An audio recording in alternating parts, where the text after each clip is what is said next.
আসসালামু আলাইকুম। ঝিঙে, কচুমুখী এবং মাছ দিয়ে একটি রান্নার রেসিপি দেখাবো। প্রথমে আমি এখানে 5 পিস রুই মাছ নিয়েছি। লবণ হলুদ মেখে ভালোভাবে তেলের মধ্যে ভেজে নেব।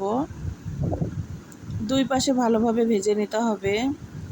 আমার রান্নাগুলো ভালো লাগলে আপনারা প্লিজ আমার চ্যানেলটিতে লাইক দেবেন এবং আমার চ্যানেলটি সাবস্ক্রাইব করবেন, অন্যকে দেখার সুযোগ করে দিবেন। এবার আমি মাছগুলো ভাজা হয়ে গেলে ওই কড়াইয়ের মধ্যেই কিছু পেঁয়াজ 3-4টা 4-5টা কাঁচামরিচ দিয়ে তেলের মধ্যে ভেজে নেব। এখন এখানে 1 চামচ জিরে বাটা দিলাম, এটাও তেলের মধ্যে ভালোভাবে একটু ভেজে নিতে হবে। এখন এখানে আমি ধনিয়া, হলুদ এবং শুকনো মরিচের গুঁড়া 1 চামচ করে দিয়েছি। 1 চামচের একটু বেশি লবণ দিয়েছি।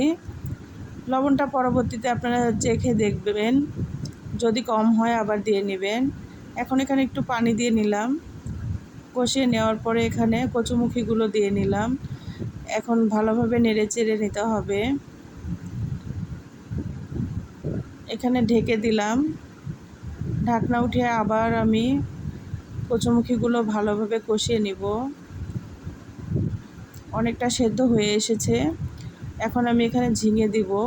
ঝিঙেগুলো আগে থেকে দিলে গলে যাওয়ার সম্ভাবনা থাকতো, এই জন্য কচুমুখিগুলো অনেকটা সেদ্ধ করে নেওয়ার পরে ঝিঙেগুলো দিতে হয়।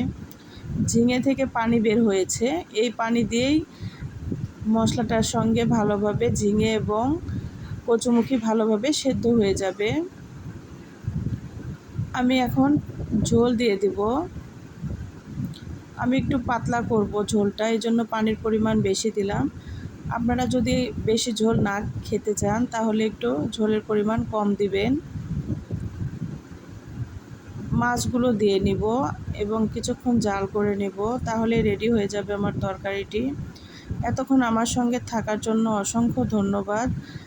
আমার পাশে থাকবেন প্লিজ এবং আমার চ্যানেলটি যারা সাবস্ক্রাইব করেননি আমার চ্যানেলটি সাবস্ক্রাইব করবেন। এখানে আমি নামানোর আগে পেঁয়াজ এবং জিরে তেলের মধ্যে ভেজে নিয়ে বেটে নিয়েছি, সেগুলো দিয়ে দিলাম। এই মশলাটা দেওয়ার কারণে তরকারির স্বাদ অনেকটাই বেড়ে যায়। অনেকেই হয়তো বা এই মশলাটা খায় না, তবে আমাদের এলাকায় এই মশলাটা ব্যবহার করে তরকারি নামানোর আগে। আপনারা একদিন খেয়ে দেখবেন, ভালো লাগবে। আসসালামু আলাইকুম, আল্লাহ হাফেজ।